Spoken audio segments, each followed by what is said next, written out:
বিসমিল্লাহির রহমানির রহিম। প্রিয় শিক্ষার্থী বন্ধুগণ, আসসালামু আলাইকুম। আমরা জানি মহামারী কোভিড-19 কারণে আমাদের শিক্ষা প্রতিষ্ঠান বন্ধ হয়ে গেছে। তো চলমান শিক্ষা প্রতিষ্ঠান কিন্তু 12 তারিখ পর্যন্ত বর্ধিতকরণ করা হয়েছে এবং 13 তারিখ থেকে আগামী 13 তারিখ থেকে শিক্ষা প্রতিষ্ঠান খুলে দেওয়ার জন্য একটা অফিসিয়াল নোটিশও কিন্তু দিয়ে দিয়েছে। আমরা কিন্তু অলরেডি অফিসিয়াল নোটিশটা পেয়ে গেছি। দেখো, অফিসিয়াল নোটিশে বলা আছে গণপ্রজাতন্ত্রী বাংলাদেশ সরকারের শিক্ষা মন্ত্রণালয় থেকে দেওয়া মাধ্যমিক ও উচ্চ শিক্ষা বিভাগ। এখানে কি বলা আছে দেখো, সকল ধরনের শিক্ষা প্রতিষ্ঠান পূর্বের ধারাবাহিকতায় আগামী 22 জুন 2021 তারিখ পর্যন্ত বন্ধ বর্ধিতকরণ এবং 23 জুন 2021 তারিখ হতে ঘোষণা খোলা রাখা প্রসঙ্গে, ঠিক আছে, করোনা ভাইরাস সংক্রমণ পরিস্থিতি নিয়ন্ত্রণে থাকা সাপেক্ষে আগামী 13 জুন 2021 তারিখ হতে বিভাগের আওতাধীন মাধ্যমিক ও উচ্চ মাধ্যমিক পর্যায়ে শিক্ষা প্রতিষ্ঠান খোলা এবং শিক্ষা কার্যক্রম পরিচালনার জন্য প্রয়োজনীয় প্রস্তুতিমূলক ব্যবস্থা গ্রহণের জন্য অনুরোধ করা হলো। তার মানে কি, আগামী 13 তারিখ থেকে তোমাদের শিক্ষা প্রতিষ্ঠান খুলে যাচ্ছে। অনেক দিন পরে তোমরা আবারও ক্লাসে হাজির হতে পারতেছো এবং তোমরা ক্লাসে পাঠদানগুলো শিখতে পারবে, ঠিক আছে। তো তার ধারাবাহিকতায় কিন্তু আজকে ঢাকা বোর্ড তোমাদের এইচএসসি 2022 সালে যারা পরীক্ষার্থী আছো, তার মানে কি যারা এসএসসি 2020-এ পাশ করে যারা 20-21 শিক্ষাবর্ষে ভর্তি হয়েছে, তারা কিন্তু কি করবে, এই যে এইবার মানে 2022 সালে পরীক্ষা দিবে। তো 2022 সালে অর্থাৎ যারা এবার সেকেন্ড ইয়ারে উঠে গেছে অলরেডি, তারা কিন্তু তাদের জন্য কিন্তু এই সিলেবাসটা প্রণয়ন করা হয়েছে। ঢাকা বোর্ড অলরেডি তোমাদের জন্য সংক্ষিপ্ত সিলেবাস দিয়ে দিচ্ছে। আমি বারবার বলতেছি, এটি 2022 সালে এইচএসসি পরীক্ষার্থীদের জন্য কিন্তু, আর এটা ঢাকা বোর্ডের জন্য, ঠিক আছে। তো দেখো কি বলা আছে, টাইটেলটাই দেওয়া আছে, কোভিড-19 পরিপ্রেক্ষিতে 2022 সালে এইচএসসি পরীক্ষার পুনর্বিন্যাসকৃত পাঠ্যসূচি। মানে পুনর্বিন্যাস, তোমাদের যে পাঠ্যসূচি অ্যাজ ইউজুয়াল যে পাঠ্যসূচিটা দেওয়া ছিল সেটা বিন্যাস করছে এবং কি সংকুচিত করছে, শর্ট করছে। তার মানে কি তোমাদের শর্ট সিলেবাস দেওয়া হয়েছে। তো দেখো শর্ট সিলেবাস কি কি দেওয়া রয়েছে। বাংলা, সর্বপ্রথম আমরা বাংলা প্রথম দেখে নিব। তো বাংলা প্রথমে গদ্য দেওয়া ছিল অনেকগুলো, তাই না? 12 থেকে 13টা না 14টার মতো গদ্য দেওয়া ছিল, সেগুলো কমায় দিয়েছে, গদ্য দিয়েছে মাত্র 60টা, ঠিক আছে। তো গদ্য দিয়েছে কত, 60টা। তো প্রথম গদ্যটা আছে অপরিচিতা। অপরিচিতের দ্বিতীয় গদ্য হলো বিলাসী, ঠিক আছে, বিলাসী। অনেকে কিন্তু বিলাসী পড়তে পারে নাই, তোমাদের আগের ব্যাচ যারা তারা কিন্তু বিলাসী হয়তো বা পড়তে পারে নাই, কিন্তু এইবার বিলাসী তোমাদের জন্য পড়তে হবে। তারপরে হলো আমার পথ, মানব কল্যাণ, মাসি পিসি, 52 দিনগুলো, রেইনকোট, ঠিক আছে। এই কয়েকটা গদ্য কয়টা দেওয়া থাকলো তাইলে, অপরিচিতা, বিলাসী, আমার পথ, মানব কল্যাণ, মাসে পিসি, 52 দিনগুলি, রেইনকোট, এই 7টা, ঠিক আছে। এই 7টা গদ্য দেওয়া রয়েছে। এই 7টা গদ্য তোমাদেরকে পড়তে হবে, আর বাদ বাকিগুলো তোমাদের পড়তে হবে না। তার মানে কি, তোমাদের জন্য ফিক্সড কিন্তু সংক্ষিপ্ত সিলেবাসে 7টা গদ্যই দিয়ে দিল। এরপরে দেখো পদ্য কি কি দেওয়া রয়েছে বা কবিতা কি কি দেওয়া রয়েছে। কবিতা দেওয়া রয়েছে সোনার তরী। সোনার তরী কবিতা কিন্তু অনেকেই পড়তে পারে নাই, কিন্তু এইবার তোমাদের জন্য সোনার তরী কবিতা দিতেছে। সোনার তরী কবিতাটি অনেক অনেক সুন্দর একটি কবিতা, রবীন্দ্রনাথ ঠাকুরের লেখা। পরে দেখো অনেক সুন্দর একটা কবিতা। তারপরে দেখো বিদ্রোহী কবিতা রয়েছে। তারপর প্রতিদান রয়েছে, তাহারে পরে মনে, তাহারে পরে মনে, অনেক সুন্দর একটা কবিতা, ঠিক আছে।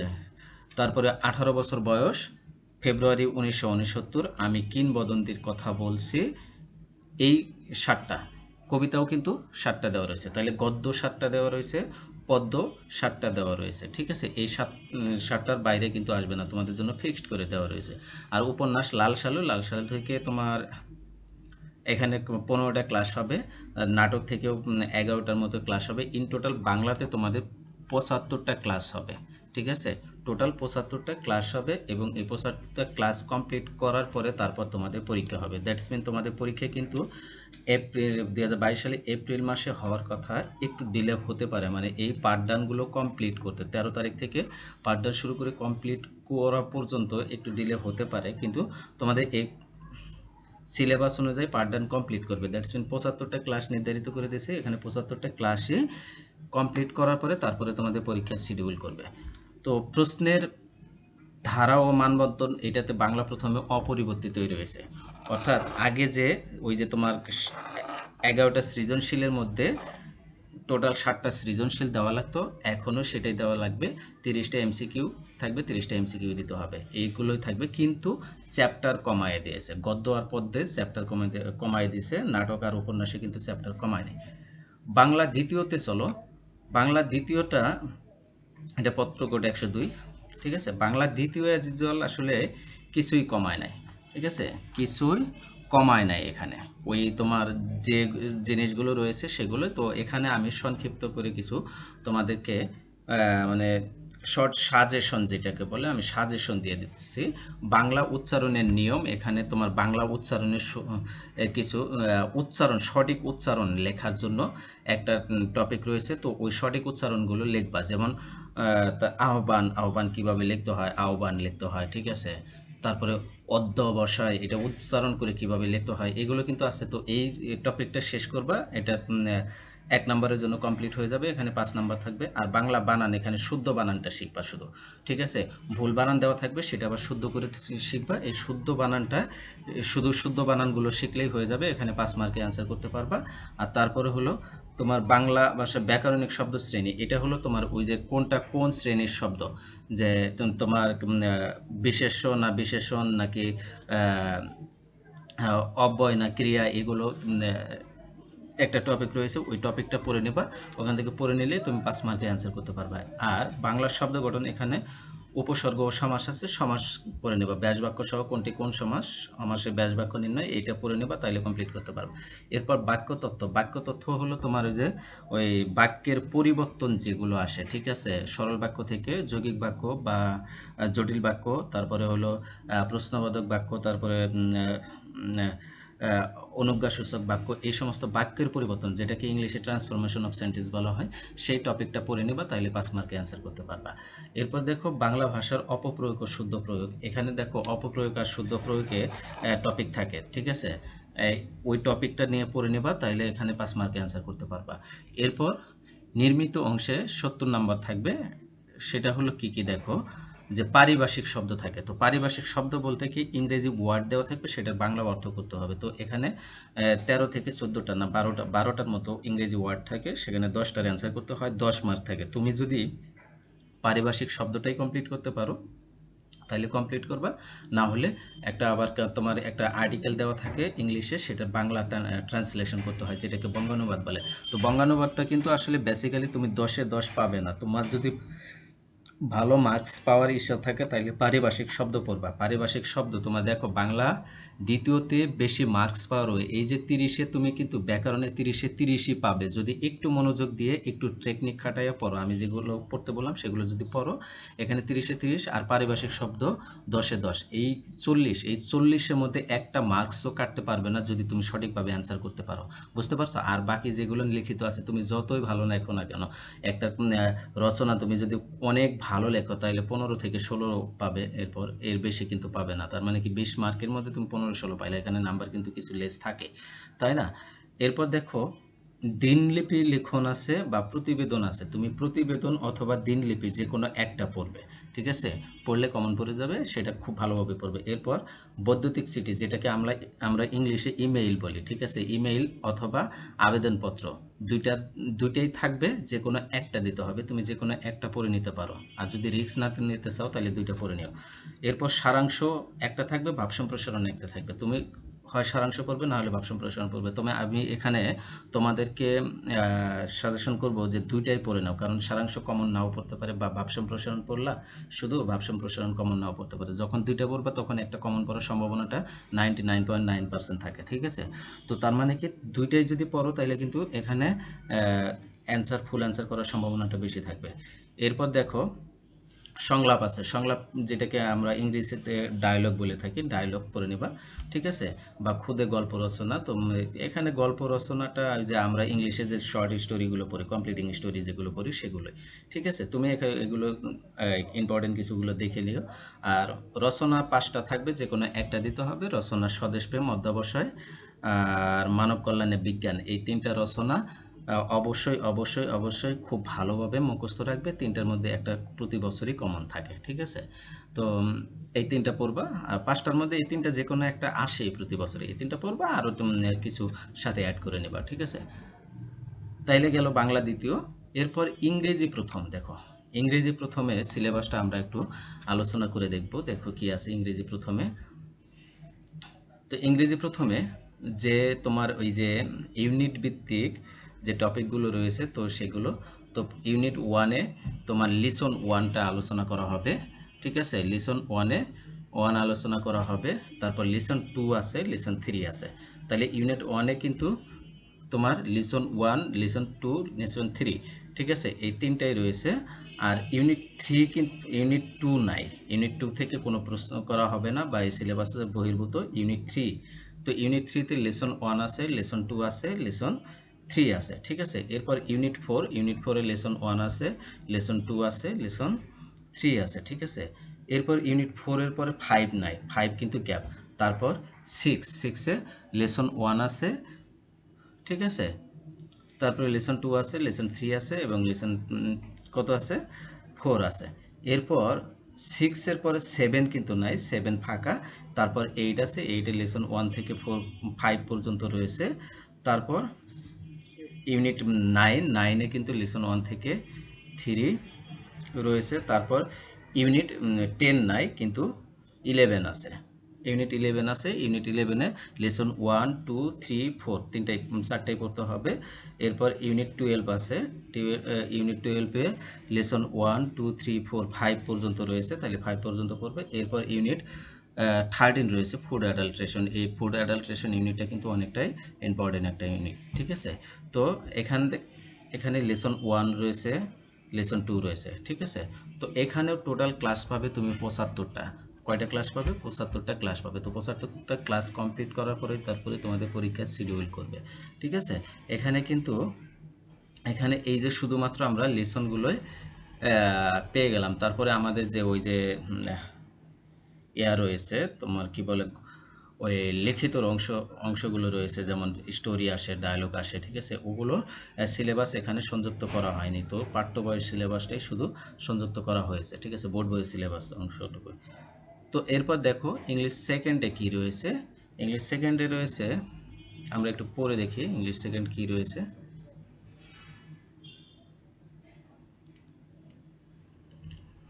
প্রথমে সেন্টেন্সে রয়েছে, তো সেন্টেন্স থেকে কোশ্চেন করবে। তো সেন্টেন্সে কি কি দেখো, types of sentence, affirmative, negative, interrogative, imperative, exclamatory, অর্থাৎ কমপ্লিটিং সেন্টেন্স যে অংশটুকু, এখানে কিন্তু এটাকে বলা হবে কমপ্লিটিং সেন্টেন্স, বুঝতে পারছো? তার মানে কি কমপ্লিটিং সেন্টেন্সটা কিন্তু, সরি কমপ্লিটিং না, এটা হলো তোমার ট্রান্সফরমেশন অফ সেন্টেন্স যেটা।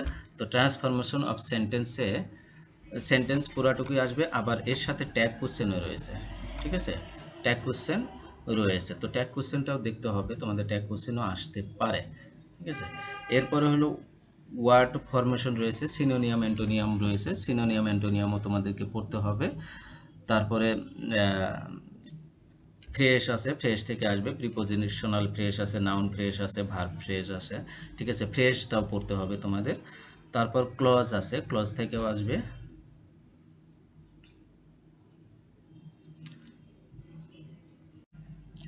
আচ্ছা, ক্লোজের পরে আছে নাউন, তারপরে প্রোনাউন, প্রিপোজিশন। আচ্ছা, এগুলো দেখলে তোমাদের মাথা ঘুরাবে। আমরা সরাসরি মানবন্টনে চলে যাই, মানবন্টন দেখলে বুঝতে পারবো কি কি টপিক থেকে কোশ্চেন করবে, ঠিক আছে। তো দেখো মানবন্টনে আমরা দেখবো গ্রামার থেকে 60 মার্কে কোশ্চেন করা হবে, ঠিক আছে, আগের মতোই, ওই আগের মতোই। আমি বারবারও বলতেছি কিন্তু যে প্রশ্ন কিন্তু সবসময় 100 মার্কেরই হবে, ঠিক আছে, কিন্তু চ্যাপ্টার কমাই দেওয়া হচ্ছে আর কি। তো গ্রামার 60 মার্কের কোশ্চেন হবে। 1 নম্বর কোশ্চেনটা আসবে হলো তোমার প্রিপোজিশন থেকে, ঠিক আছে, শূন্যস্থান পূরণ করতে হবে 10টা প্রিপোজিশন দিয়ে। এরপর 2 নম্বর প্রশ্নটা আসবে হলো তোমার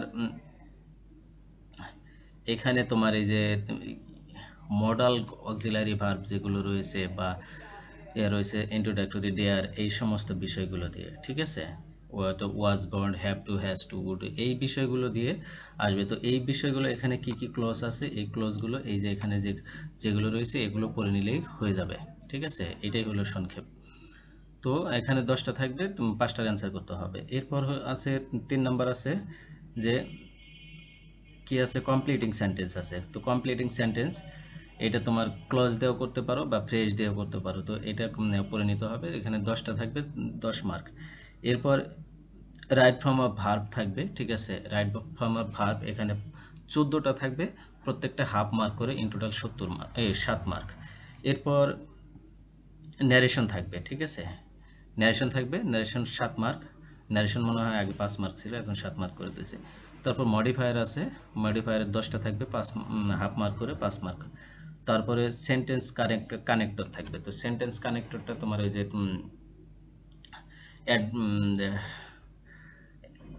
সেন্টেন্স কানেক্টর, যেটা সেন্টেন্স কানেক্টর থাকবে, তো এখানে হলো তোমার কনজাংশন দিয়ে আসতে পারে বা ইয়া থেকে আসতে পারে, ঠিক আছে। তো এই কানেক্টরগুলো এখানে 14টা কানেক্টর থাকবে, টোটাল হাফ মার্ক করে, টোটাল 7 মার্ক। এরপর সিনোনিয়াম অ্যান্টোনিয়াম থাকবে 14টা, হাফ মার্ক করে, টোটাল 7 মার্ক। পাঞ্চুয়েশন থাকবে 14টা, হাফ মার্ক করে, টোটাল 7 মার্ক, ঠিক আছে। তাইলে ইন টোটাল কিন্তু এগুলো সবগুলো যোগ করলে 60 মার্ক হয়ে যায়। এরপর কম্পোজিশন অংশ থেকে, মানে রাইটিং অংশ থেকে 40 মার্কের কোশ্চেন করবে। এখানে লেটার থাকবে, ফর্মাল লেটার। সেটাকে ফর্মাল লেটার বলতে কি আমরা যে সাধারণত লেটার যেটা বলছি, অ্যাপ্লিকেশন না কিন্তু, ঠিক আছে। এরপর রাইটিং প্যারাগ্রাফ আছে, ঠিক আছে। রাইটিং প্যারাগ্রাফ 200 ওয়ার্ডের মধ্যে লিখতে হবে। তো 200 ওয়ার্ডের প্যারাগ্রাফ লিখতে হবে, এটা 15 মার্কের। আর রাইটিং প্যারাগ্রাফ এটা হলো তোমার আবার প্যারাগ্রাফে, ঠিক আছে। একটা হলো তোমার বাই লিস্টিং ডিসক্রিপশন, ডিসক্রিপশন দেখে দেখে বা লিস্ট করে, লিস্ট দেখে দেখে প্যারাগ্রাফ লিখতে হবে, সেটা 15 মার্ক। আরেকটা আছে তোমার কম্পারিশন বা কনট্রাস্ট বা কজ অ্যান্ড ইফেক্ট, যে বিষয়গুলো মানে প্রভাব, প্রতিযোগিতা, ঠিক আছে, খাপ খাওয়ানো বা এবং কারণ নিয়ে একটা কম প্যারাগ্রাফ লিখতে হবে, সেটাতে 15 মার্ক রয়েছে, ঠিক আছে। মানে একটু ক্রিয়েটিভিটি হতে হবে। তো প্যারাগ্রাফই কিন্তু দুটো আসবে আর লেটার আসবে একটা, ঠিক আছে। এখানে 41 মার্ক। তো আশা রাখি ইংলিশটাও বুঝতে পারছো। এরপরে হলো আইসিটি, দেখো কি কি সংক্ষিপ্ত সিলেবাস করেছে। তো আইসিটি বিষয়গত হলো 275। দেখো প্রথম অধ্যায়টা রয়েছে, কিন্তু প্রথম অধ্যায়ে সব বিষয় কিন্তু নাই। প্রথম অধ্যায়ে সব বিষয়ে কিন্তু নেই। প্রথম আছে ভার্চুয়াল রিয়েলিটি, তারপর হলো তথ্য ও যোগাযোগ প্রযুক্তির সাম্প্রতিক প্রবণতা, যেটা সাম্প্রতিক প্রবণতায় কি কি আছে, আর্টিফিশিয়াল ইন্টেলিজেন্স আছে, যেটাকে এআই বলা হয়, রোবোটিক্স আছে, তারপরে ক্রয় সার্জারি আছে, তারপরে স্পেস এক্সপ্লোরেশন, যেটাকে মহাকাশ অভিযান বলা হয়, আইসিটি নির্ভর উৎপাদন ব্যবস্থা রয়েছে, প্রতিরক্ষা রয়েছে, বায়োমেট্রিক্স রয়েছে, বায়ো বায়ো ইনফরমেট্রিক্স রয়েছে, জেনেটিক ইঞ্জিনিয়ারিং রয়েছে, ন্যানো টেকনোলজি রয়েছে। তো প্রথম অধ্যায়ে এই টপিকগুলোই আলোচনা করতে হবে। তো এই টপিকগুলো থেকেই কোশ্চেন আসবে, বুঝতে পারছো। এই টপিকগুলো থেকেই কোশ্চেন আসবে। এরপর দ্বিতীয় অধ্যায়ে কী কী আছে দেখো, কমিউনিকেশন সিস্টেম। কমিউনিকেশন সিস্টেমে কী কী, কমিউনিকেশন সিস্টেমের ধারণা, ডেটা কমিউনিকেশনের ধারণা, ব্যান্ডউইথ আছে, তারপরে ডেটা ট্রান্সমিশন মেথড রয়েছে, ডেটা ট্রান্সমিশন মোড রয়েছে, ডেটা কমিউনিকেশন মাধ্যম রয়েছে, ঠিক আছে। তারপর তার মাধ্যম রয়েছে, কোঅ্যাক্সিয়াল, টু টুইস্টেড পেয়ার, তারপরে আছে অপটিক্যাল ফাইবার, এগুলো রয়েছে। তারবিহীন মাধ্যম রয়েছে, রেডিও ওয়েভ, মাইক্রোওয়েভ, ওয়্যারলেস, এই জিনিসগুলো। ব্লুটুথ রয়েছে, ওয়াইফাই রয়েছে, ওয়াই ম্যাক্স রয়েছে, মোবাইল যোগাযোগ রয়েছে, বিভিন্ন প্রজন্মের মোবাইল রয়েছে, কম্পিউটার নেটওয়ার্কিং রয়েছে, নেটওয়ার্কের ধারণা, নেটওয়ার্কের উদ্দেশ্য, নেটওয়ার্কের প্রকারভেদ, ঠিক আছে। নেটওয়ার্কের অনেকগুলো প্রকারভেদ রয়েছে কিন্তু। তারপরে নেটওয়ার্কের device, modem, hub, router, gateway, switch, নেক। এরপর নেটওয়ার্কের কাজ রয়েছে, নেটওয়ার্ক টপোলজি রয়েছে। নেটওয়ার্ক টপোলজিতে কিন্তু মোস্ট ইম্পর্টেন্ট, এখান থেকে কোশ্চেন করে। ক্লাউড কম্পিউটিংয়ের ধারণা, তারপরে ক্লাউড কম্পিউটিংয়ের সুবিধা, ঠিক আছে। তৃতীয় অধ্যায় রয়েছে সংখ্যা আবিষ্কারের ইতিহাস, পড়ার দরকার নাই। সংখ্যা আবিষ্কারের ইতিহাস এখান থেকে কোশ্চেন করে না, কিন্তু তোমাদের জানা দরকার আর কি। সংখ্যা পদ্ধতি, এই সংখ্যা পদ্ধতি থেকে কোশ্চেন করে না। এখানে সরাসরি বাইনারির থেকে ম্যাথ আসে, ঠিক আছে। বাইনারির যোগ বিয়োগ রয়েছে, ঠিক আছে। এই যোগ বিয়োগ থেকে ম্যাথ আসবে। তারপরে চিহ্নযুক্ত সংখ্যা সংখ্যা রয়েছে, 2 এর পরিপূরক রয়েছে, কোড রয়েছে, বাইনারি কোড, এই যে বিসিডি কোড, তারপরে ইবিসিডি, সিডিআইসি, তারপরে আলফা নিউমেরিক কোড রয়েছে, এসকি কোড রয়েছে, ইউনিকোড রয়েছে, ঠিক আছে। বুলিয়ান অ্যালজেব্রা ও ডিজিটাল ডিভাইস রয়েছে, ঠিক আছে। এই জিনিসগুলো কিন্তু আসে, বুলিয়ান উপপাদ্য আসে, ডি মর্গানের উপপাদ্য আসে, সত্যক সারণীও আসে, মৌলিক gate, and or not gate আছে, তারপরে সর্বজনীন গেট আছে, বিশেষ গেট আছে, এক্সনর গেট, এগুলো রয়েছে। Encoder, decoder, Eder, register, counter, web ডিজাইনের ধারণা, এগুলো সব পড়তে হবে, ঠিক আছে। তারপর চতুর্থ অধ্যায় কি রয়েছে, ওয়েব ডিজাইন পরিচিতি, এইচটিএমএল, যেটা। তো এইচটিএমএলটা শিখতে হবে। এইচটিএমএল এর যে ফরম্যাটিং রয়েছে বা এইচটিএমএল এর যে ট্যাগের ব্যবহার রয়েছে, প্যারাগ্রাফ হেডিং, কালার বিন্যাসের ব্যবহার রয়েছে, এই জিনিসগুলো, হাইপারলিঙ্ক, চিত্র যোগ করা, ঠিক আছে, টেবিল লেখা, এইচটিএমএল টেবিল তৈরিকরণ, ডেটা প্রবেশ, অর্থাৎ মোট কথা এইচটিএমএল কোনো একটা ডেটাতে এইচটিএমএল কীভাবে করবে সেটা জেনে নেবা কিন্তু। পঞ্চম অধ্যায় প্রোগ্রামিং ভাষায় মেশিন ভাষা রয়েছে, অ্যাসেম্বলি ভাষা রয়েছে। তো এখান থেকে সি প্রোগ্রাম আর সি প্লাস প্রোগ্রামটা খুব বেশি আসে, ভিজুয়াল বেসিক আছে, জাভা আছে, ঠিক আছে। তারপরে চতুর্থ প্রজন্মের ভাষা কম্পাইলার আছে, অ্যাসেম্বলার, ইন্টারপ্রেটার কম্পাইলার, এই দুইটা থেকে বেশি আসে। প্রোগ্রাম তৈরির ধাপ, অ্যালগোরিদম, ফ্লোচার্ট। এই অ্যালগোরিদম ফ্লোচার্ট থেকে কোশ্চেন করবেই, ঠিক আছে। অ্যালগোরিদম এবং ফ্লোচার্ট এখান থেকে কোশ্চেন করবে। এই টপিকটা কিন্তু অবশ্যই তোমাদেরকে পড়তে হবে। এখানে ক্লাসও বাড়ায় দিছে, 5টা ক্লাস দিছে, ঠিক আছে। প্রোগ্রাম ডিজাইনিং মডেল রয়েছে, সি প্রোগ্রামিং রয়েছে। তারপর ডেটা টাইপ রয়েছে, ধ্রুবক, চলক, রাশিমালা, keyword, input output statement, conditional statement, loop statement, array, function, এগুলো সব। টোটাল কিন্তু আইসিটিতে 90টা ক্লাস রয়েছে। কয়টা ক্লাস রয়েছে? 90টা। আবার ব্যবহারিক রয়েছে, মানবন্টন অপরিবর্তিত থাকবে না, আগে যেরকম মানবন্টন ছিল সেরকমই থাকবে। 25 মার্ক সম্ভবত তোমাদের থাকে, ওই ব্যবহারিক থাকে, আর 50 মার্ক রিটেনে, আর 25 মার্ক সম্ভবত এমসিকিউ, এরকমই থাকে। আমি ক্লিয়ার না, তোমরা মানে পুরাতন সিলেবাসটা একটু দেখে নিবা, ঠিক আছে। তো এইটাই ছিল আজকের আলোচনা। আমি পরবর্তী ক্লাসে তোমাদের কমার্সের সাবজেক্টগুলোতে যেগুলো রয়েছে, যে সংক্ষিপ্ত সিলেবাস রয়েছে, সেটা আলোচনা করব। আর হ্যাঁ, এই সিলেবাসের যে পিডিএফ ফাইলগুলো যদি তোমাদের লাগে, তাহলে কমেন্টের মাধ্যমে তোমাদের ইমেইল আইডি দিয়ে রাখবে, আমি তোমাদের ইমেইলে পাঠিয়ে দেবো। তো সে পর্যন্ত সবাই ভালো থাকো, সুস্থ থাকো, আল্লাহ হাফেজ।